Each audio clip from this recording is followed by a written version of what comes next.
Alright, David's Games and Parts here. So, it's been an exciting few weeks. First of all, it's been my birthday a few days ago. And second of all, I have some news about this adapter. Yeah, I know, it reeks of professionalism. I'll show you how that works later. But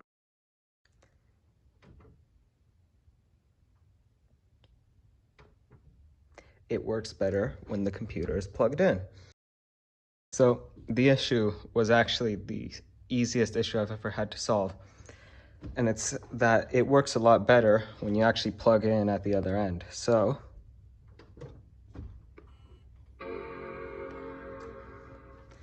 now one thing you'll notice here is that the fan does not work because it's not compatible with the ATX power supply. So what I have to do,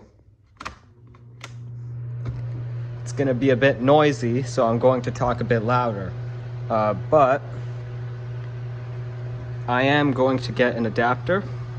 Well, I'm actually going to make an adapter. And I'm just waiting on one part so I can bridge this to this. And then it'll run from here and it'll be a lot quieter. Now here I have 10.4 Fox. And I actually managed to connect this to the internet to the point I could browse sites. Like I made a proxy with the Raspberry Pi, and it works just fine. Right now I can't show that because, yeah, let's center this, get some better camera work.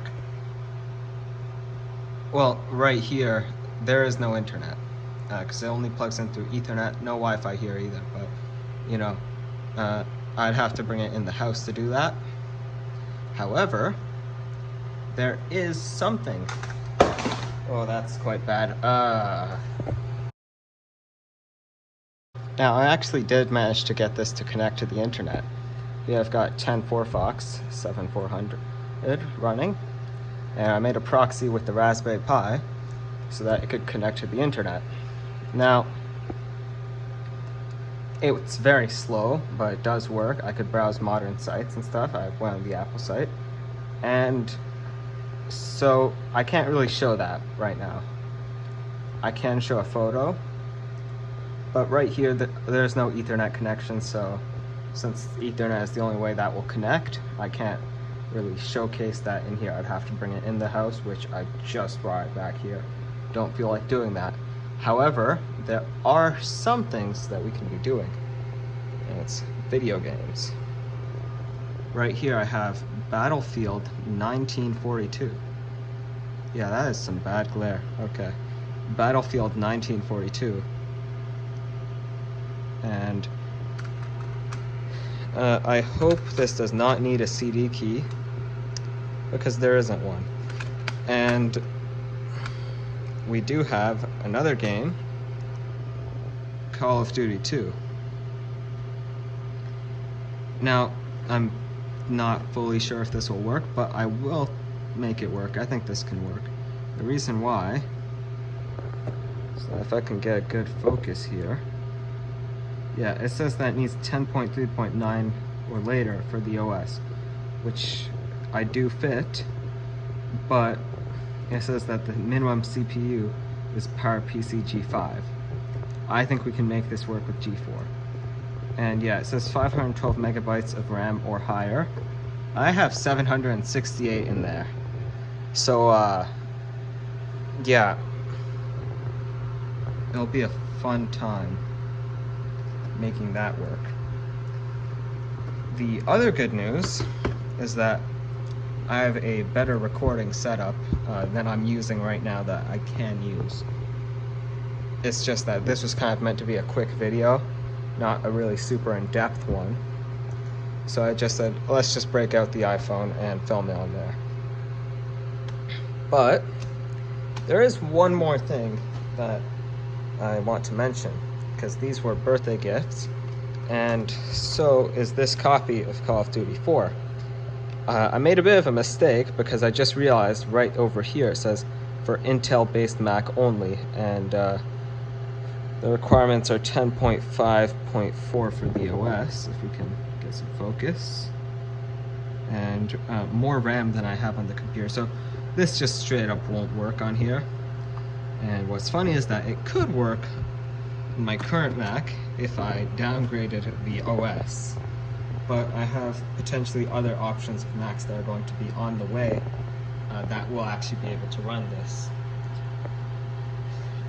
But this is actually not going to be my first time playing Call of Duty 4. Let's put this copy away for now and show you the first time that I played Call of Duty 4. Which is on PS3. This was in November that I got this, and I had fun with this. So much fun that when I found a PC copy at a game convention, I just couldn't help but buy the same game twice. It was only $5, and I've never played a game on PC prior to this, at least not like on a physical copy. So I'm like, well, that's really cool. Let's get this. One of my friends wanted to play multiplayer with me, so then I got this on Xbox 360, and only the single player portion of the disc works.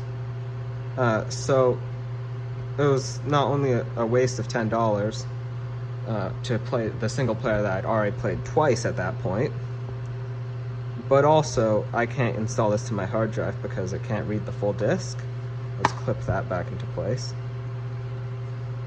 And I bought Xbox Live preemptively right before putting in the disc, so that was the $1 trial that went away, and that was wasted. Now it's like, what, $22 for Xbox Live that they're bringing it up to?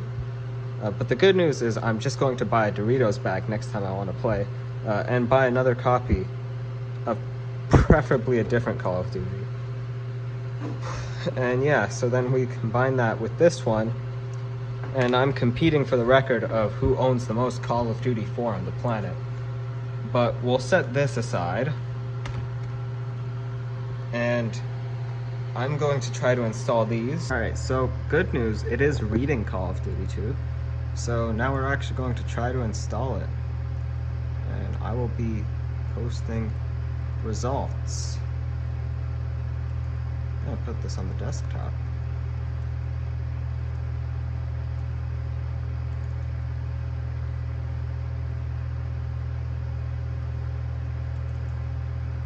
Read me. Not going to read that. I also don't think the register online now matters. And yeah, we're going to let that try to install. So the game wants my key code to actually run it, and that's a problem because the key code is located in the back of my manual, which would help if I had a manual. So I'm not gonna say what I'm going to do to obtain a key code. You know I can't say that, but I guess I'll just stumble upon the manual online. Yeah. So, while I desperately scramble to find that manual, something I will probably be finding online, here's Battlefield 1942, which also appears to lack a CD key, so there's a chance that I may also have to accidentally stumble across that CD key online. But for now, let's take the disc and put it right here. It's a bit disorienting when you're looking through the camera. Yeah. And I'll get back to you with this one too. So, previously I had said that due to the lack of CD key, I would not be able to run this game. That is actually not true. As you can see by clicking here, it's actually the processor that means that I'm not going to be able to run this game.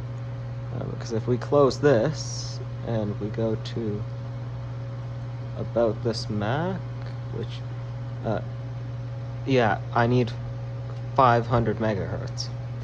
I have 400. So this game just can't run on here.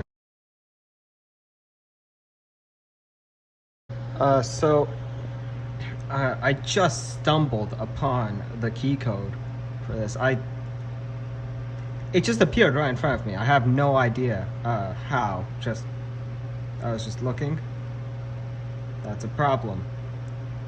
But you know, I was just looking, and I looked up at the sky, and I just saw these numbers, and I'm like, oh, let's type that in, and it just worked. It's just like a miracle. I don't know what happened, but yeah, I'll try to fix this. Okay, so quick update. I'm gonna take this out of the glare area. Call of Duty 2 does not run on this Mac right now. I can fix that. It's because I have a 16 megabyte video card, which is really bad. So going to upgrade that. Once we get minimum 64 megabytes, this game will run. And Battlefield 1942 over here, once I get a better processor for it, which thankfully is just a removable card, it's not mounted to the motherboard, I can just replace the processor and then this will work as well. So it'll mean that 2 of my games here will be playable. Technically 3, because this is actually 2 in 1. And Call of Duty 4 won't be playable, but there's 1 or 2 more Macs that are on the way, which could potentially run this. So